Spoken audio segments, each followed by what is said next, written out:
this thing on? Tip, tip, tip, tip. What's going on, everybody? Welcome into the Jack Ramsays post-game show. Danny Marang, Brandon Sprague, ladies and gentlemen. He's alive. He's here. Well, moving your entire life into boxes in a new house takes a lot of time, energy, and I'm not even finished. And as soon as I get off this, I'm going to continue to unpack my stuff. But I am here. It's good to be back. Well, ladies and gentlemen, let's unpack this shit show of a game. How do you like that? Yeah. Danny is currently at war with T-Wolves fans, and it's the most interesting thing about tonight's game. Hands down. The Danny blindly swinging in all directions in a Minnesota fan bar. Yeah, it's this is I meant it almost entirely as Pat Bev slander, but two large Timberwolves accounts quote tweeted me, and now like 60, 70 idiot Timberwolves fans think I hate their franchise and I'm shit talking their entire franchise, which whatever, it's fine. But yeah, it's hilarious at this point. I'm having my fun. This is the only kind of fun we get to have for the next 18 games now after tonight's game. Yeah, no, I'm going to push back a little bit. First of all, it's good to see that the entire city that actually supports that team is responding to you via Twitter, 60 to 80 of them. It's also, I disagree with you. I don't know how to explain this. It's bad basketball. I'm weirdly liking watching them tank. It feels like a franchise that knew it needed to cleanse itself 2 years ago, finally cleansing itself. And boy, was it dirty. We're watching the dirt just drop off this body. And we're like, get a top 5 pick. Go that direction. I'm not enjoying the basketball side, but I'm enjoying watching them just fully embrace how bad they can be. Let's embrace it real quickly, just to kind of go down the autopsy report. The Portland Trail Blazers lose 124-81, and if you're counting at home, ladies and gentlemen, that is their 4th game in the last 5 where they have lost by 30 or more. This is taking process Sixers and shooting it into the sun. This is a super-sized tank. This is unlike anything I've ever seen. They have no size. They have no shot creation. They have no shooters, and they have guys who tried. They have guys who try. Listen, I will say right now, this team tonight tried more than the Trailblazers did in the first 5 games, opening games of the season. Well, they beat the Suns like the 3rd game of the season. Yeah, but it wasn't a matter of trying. It was a matter of making shots. Well, first of all, you said they don't have shooters. Blevins would disagree with you, and my bet would also disagree. I was going to leave it for a little bit later, but fine. Brandon and I both took the live game odds. I couldn't log in to get it fast enough at 200.5. I ended up getting it at 202.5, and then it ended up biting me in the ass because Keldon Blevins hit a 3 and Brandon. You got it at 202.5 as well, right? You wanted 205. You couldn't get in for 205. Yeah, 205.5 is when I logged in and held it up. Yeah. And I tried to get it, and it made me log in twice. And I dropped 3 points in that time. And I logged in as we talked about it, and as soon as I got it, I watched it drop to 202.5, and I'm like, they could do that. And then Keldon Blevins decided to, of all players, Blevins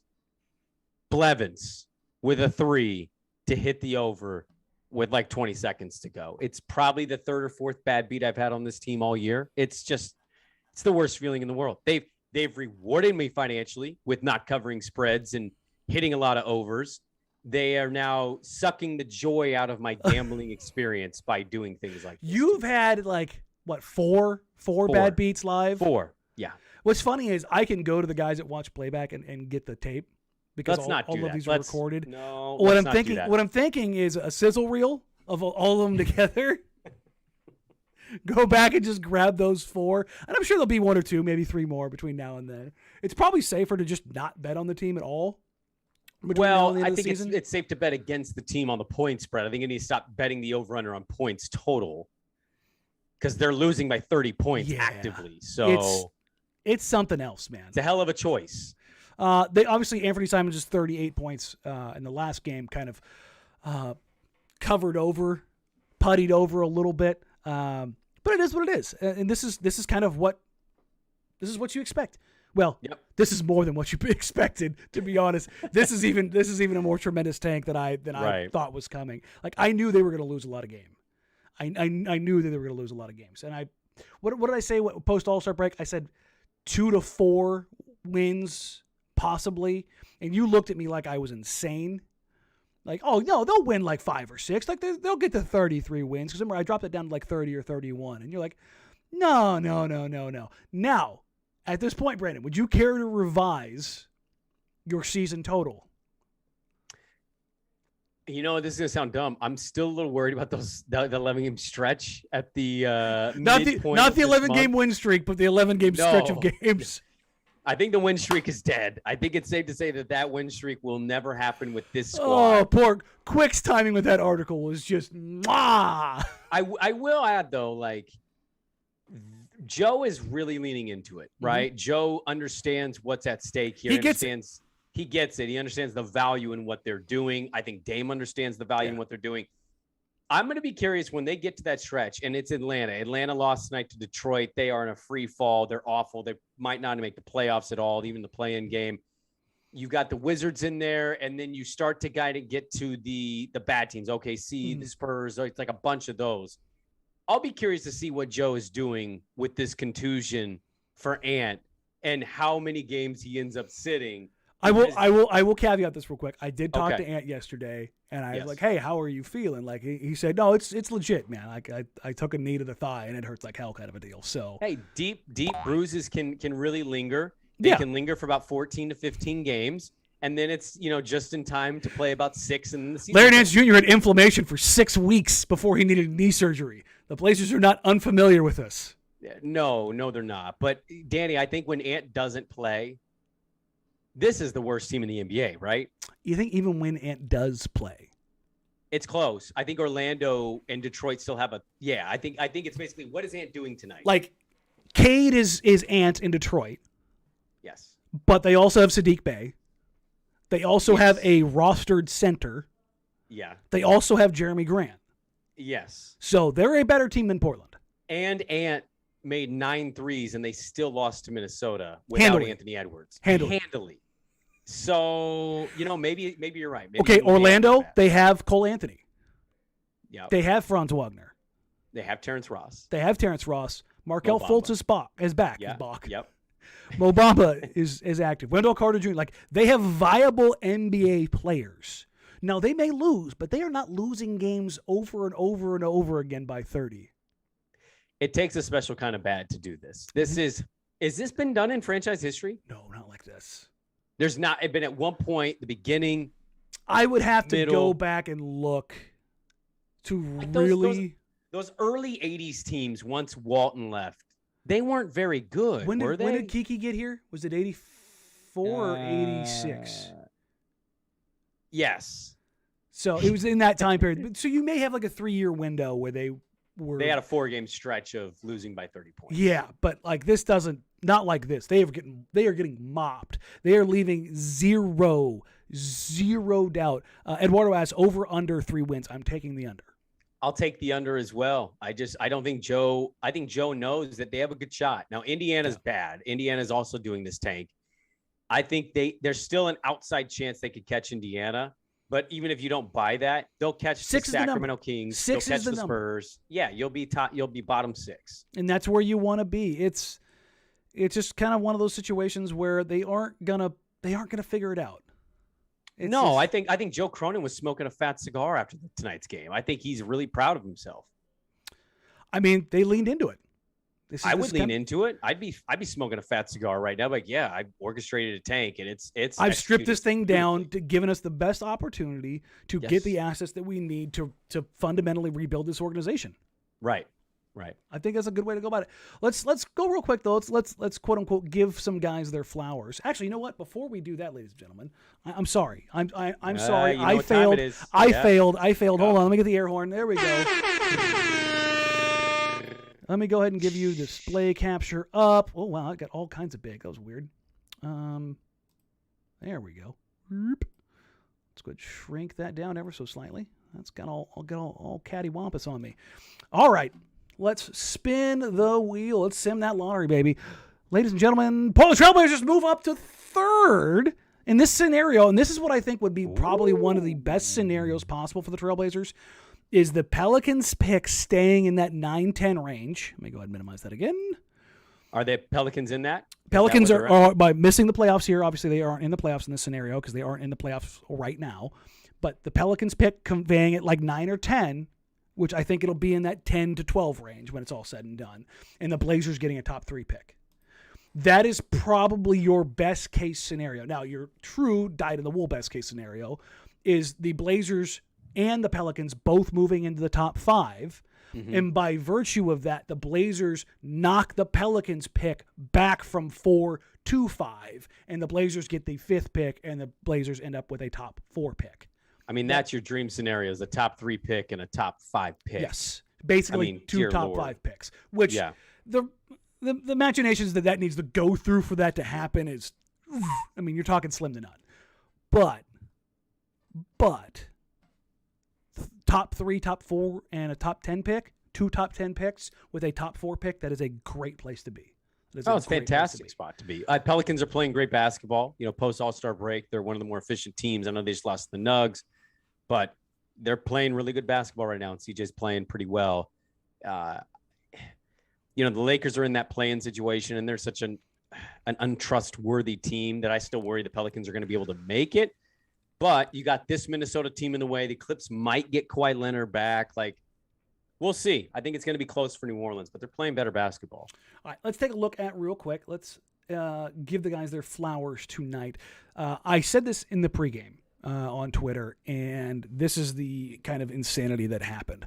The Blazers' starting lineup consisted of 1 NBA rotation player in Josh Hart, 1 two-way guy in Brandon Williams, a second-year player in CJ Ellaby, a 10-day hardship contract in Drew Eubanks, and another two-way guy in Trendon Watford, who was converted into a real contract. So you essentially had 3 two-way guys, a second-round draft pick, and 3 two-way guys, a second-round draft pick, and Josh Hart. Mm-hmm. That's how you lose. That's a tanking team's bench. That's what that is. Well, and shout out the league for turning the other way on this, because they know that tanking is a real thing, and they just don't give an F about teams that are Portland's level. And the thing is that Portland has not been a franchise that has done this. Right. So they've done a game or two. Right. But this is not the Philadelphia 76ers. This is not the OKC Thunder. No. This is not the Orlando Magic. This is Portland, a team that has been in the playoffs, like as Neil was loved to say, for 8 straight years. Yeah. They are a team that just kind of figured some things out and okay, we're going to do this for 25 games. Yeah, and the league can be fine with that, because guess what? The league got their local TV ratings, and who was in the top 8? Yeah. For a what is it? Portland, correct me if I'm wrong, last time I looked, we were 22nd in national market space. Oh, yeah, Portland, top 20 media markets. Yes. So they're just outside the top 20 media markets, and yet they're 7th or 8th on that. 8th. So they were 8th in the league with a TV deal that most people are kind of not thrilled about. Well, it's just funny. The team literally has us by the balls as a city, and then we act like we don't care, and then the numbers come out and it says you're top 8. It's this season. And the only franchises that are ahead of you are massive, massive organizations like Golden State, Los Angeles, New York, right? Massive media centers, and then the Spurs, who, much like Portland, are diehards. This is what you have. But even then, they still have the Cowboys. They still have the Texans. They still, they still have other things that they can do. They still have the Mavericks. But again, they find a way for to kind of get it all under control. One of the Timberwolves guys just retweeted my NBC photo where it looked like Guy Fieri, and it's great because he actually says Portland's Guy Fieri is desperate for engagement. So why would you, if somebody's desperate for engagement, I don't get people that then engage with them. It's like you realize you're talking about like it is a bad thing, and then you're feeding into it. It's the dumbest hypocritical thing you could do. What's funny is they couldn't even find the Guy Fieri Photoshop.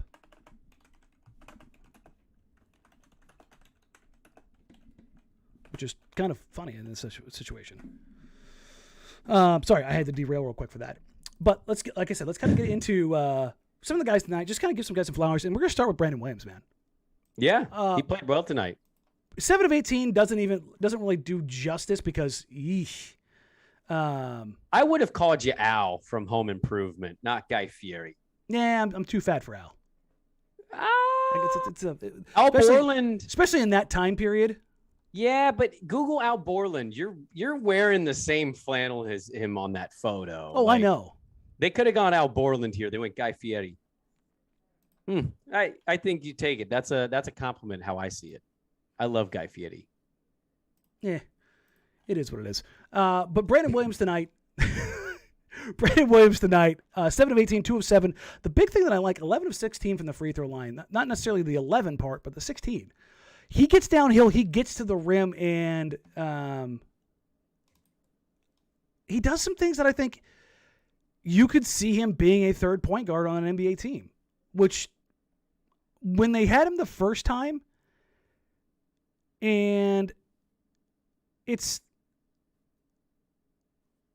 don't know, man. It's fun because you see these guys get these 10-day contracts, you get these opportunities, and you see them get out on the floor and kind of watch things transpire, and you're like, I could see a little something that. And they brought Brandon Williams in the first time when they had the COVID roster shortages.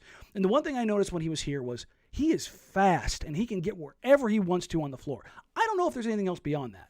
They bring him back for this one, and they need a little bit more playmaking. They need a little more scoring. They need a little more creation.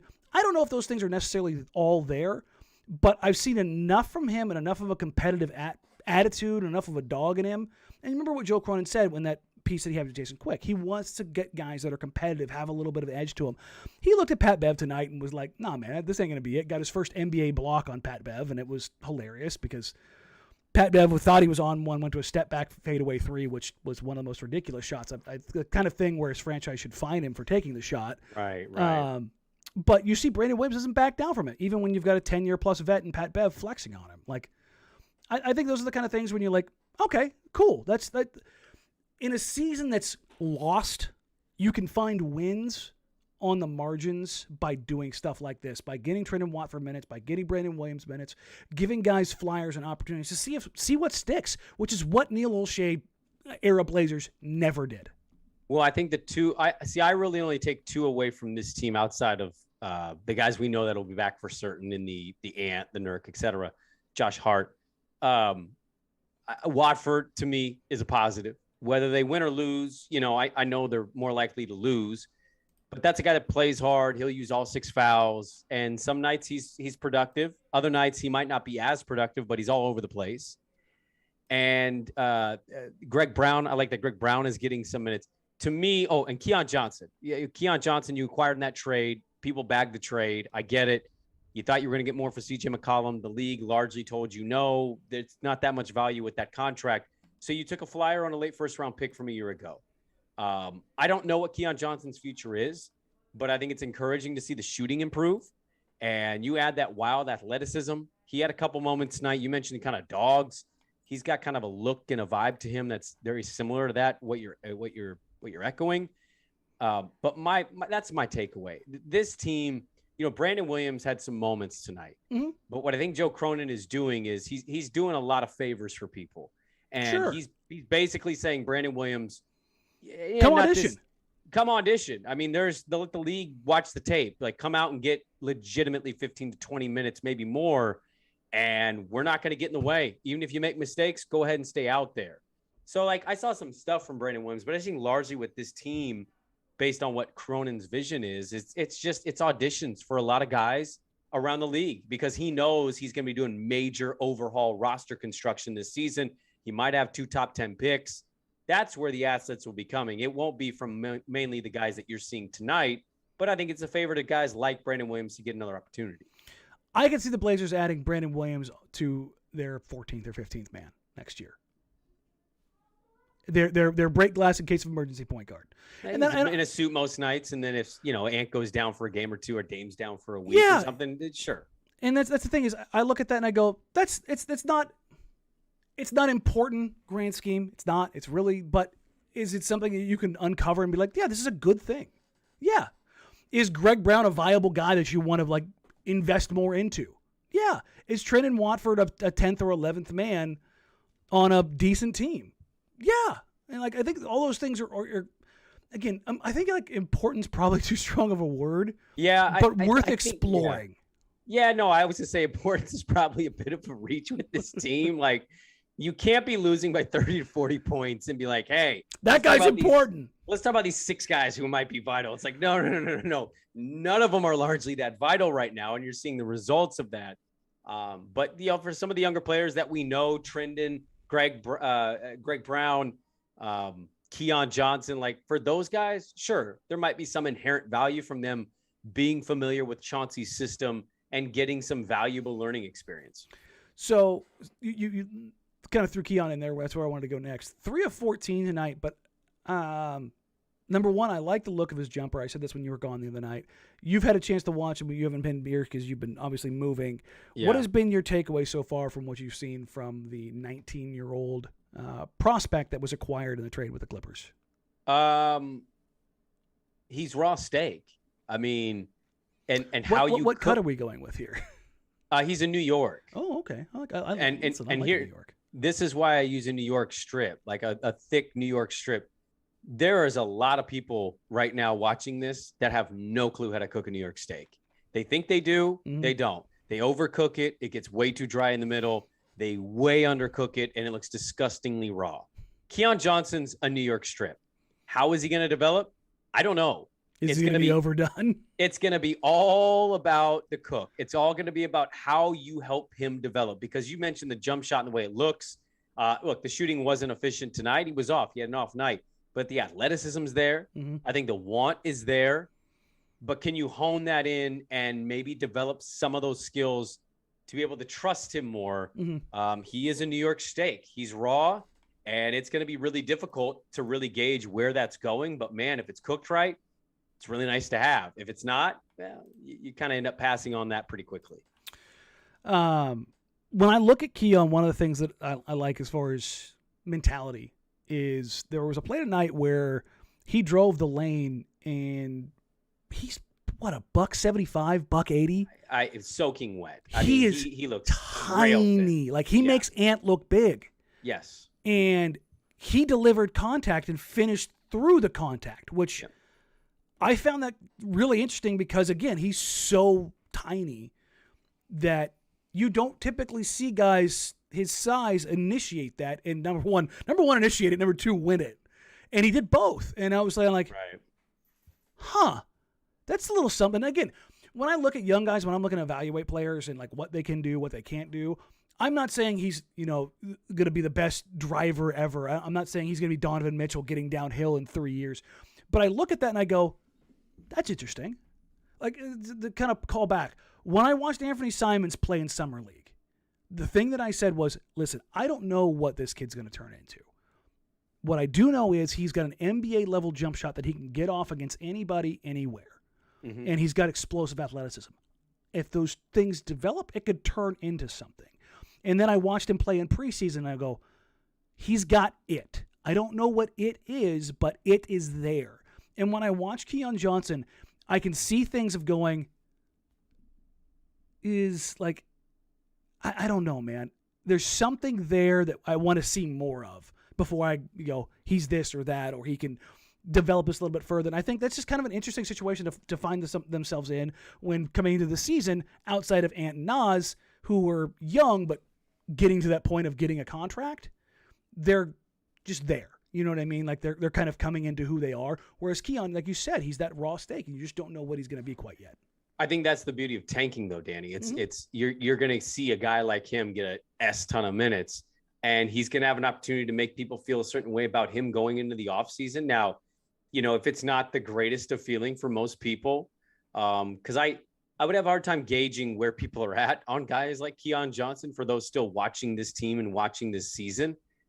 But, if he can leave you with a positive impact, you go into an offseason, maybe that's going to feel really good for him. If he doesn't, well, I mean, you're tanking. Like we're not expecting the world from a guy like Keon Johnson in the midst of this tank job. So if you can find a glimmer of hope, a little bit of something to try to build off of, I think that's just kind of the end game here And if you don't, Joe Cronin's just going to go, hey, okay, I'm building the team out in a different way anyway. So not that they're going to get rid of him by any stretch. It's more so, is there anything you can do to elevate him in a way that if you were desperate, you bring him off and you go, hey, he played 8-9 minutes, competent basketball. He didn't get in the way. He didn't ruin anything. He was able to kind of maintain and be okay out there.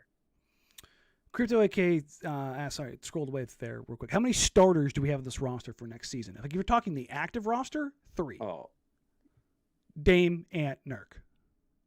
I'm sorry, not on the active roster. On like the I was going to say payroll. roster, yes. Sure. But on the active roster, Hart.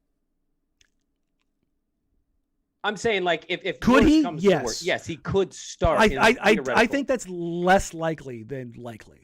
Well, Joe made that clear. They don't want to be that small. But no. I'm just to answer that question, it's Hart. Yeah. Okay. Of the active guys. And even then, I think he's probably closer to your like 28-minute a night, 6-man, six or 7th man. 100% agree with you. I just, the closest you're going to get is Hart. All right. We'll wrap it up here because it's early enough that we can actually get you out of here and let you return to moving. Yeah, I can't wait to put my kids to bed and unpack some more. Because it's the process that never ends. Speaking of the process that never ends, there's only 18 more games of this quote-unquote Blazers process. Yes, there is. That's the good news. This isn't going to be 3-4 years of this. I think you're spot on.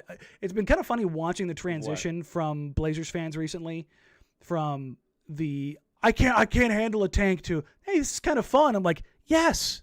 It's okay to just like let go for a little while and not have so much angst over this. The thing I least enjoy doing, I love to do a lot of things in my life. The thing I least enjoy doing is camping at a lake in a tent. I will never do it. I hate people that invite me to do it. And here's why. Because I'll go for one night and I'll be active. I'll go fishing. I'll go hike a little bit. Like I'll try to enjoy myself. By the end of that day and the next morning, I am covered in dust and dirt. Bug bites. And bug bites. And you gotta take a dump in a toilet with no light, and it just drops 9 feet. When I take that shower, it's the greatest feeling of my life. I mean, dear God, I breathe in my nether region in a way you wouldn't understand. It's howling. And that's what this is doing. I'm cleansing myself of this mediocre, oh, we made the playoffs, but we didn't do anything. I'm cleansing myself of that. And it ain't great. It's really disgusting.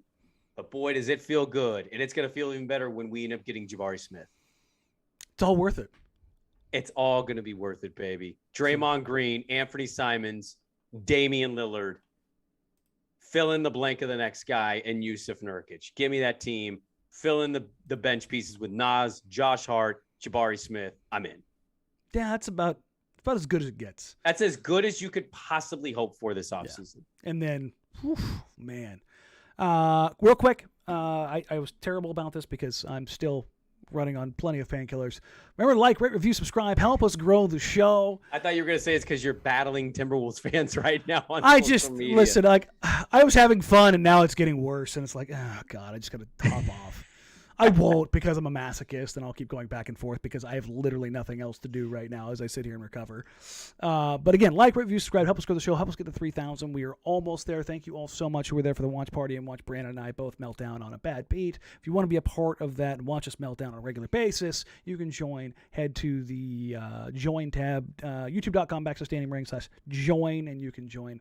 I did give away the Nick Batum jersey while you were gone, Brandon. I haven't shipped it yet. I'm an idiot. It'll go out tomorrow. Eric, you'll have it shortly since you're. Hey, that's awesome. Congrats, Eric. That's awesome. And then I have some more stuff to give away. And then thank you to all of you who have sent a bunch of designs in. I actually haven't sent them to Brandon yet for our site redesign stuff. There's a lot already, and it's very cool that people were like genuinely interested in doing it. Like I threw it out there because I'm the least creative, artistic person. Like when it comes to things, like I do the backgrounds for the show and stuff like that. Like it's minimalistic, folks. Right. I have a redesign that I'm kind of working with in the meantime while I'm only working half days for my day job right now until I get back to it. But again, like it's just so cool to have the community and have the support. So thank you, appreciate you, we love you. We were gonna do a mailbag show. I was gonna do it yesterday, but I'll be honest, I'm just not up to it. I am not up to sitting here and doing it by myself right now. I wanted to wait for Brandon to come back and have his internet. Right now I'm kind of at my ends meet as far as like sitting in a chair for a long period. So I'm going to go curl up in a ball and die in my bedroom for a little bit. And again, thank you all so very much. I will post the question up. We have a game tomorrow? No. Okay. It'd be Thursday because they had back-to-back Minnesota. Okay, so we'll either Brandon and I will record tomorrow or we'll go Thursday. One or the other. We'll figure it out. He's moving, so I'll give him a little bit of grace. Jesus, it's a nightmare. It is. Trust me, I know.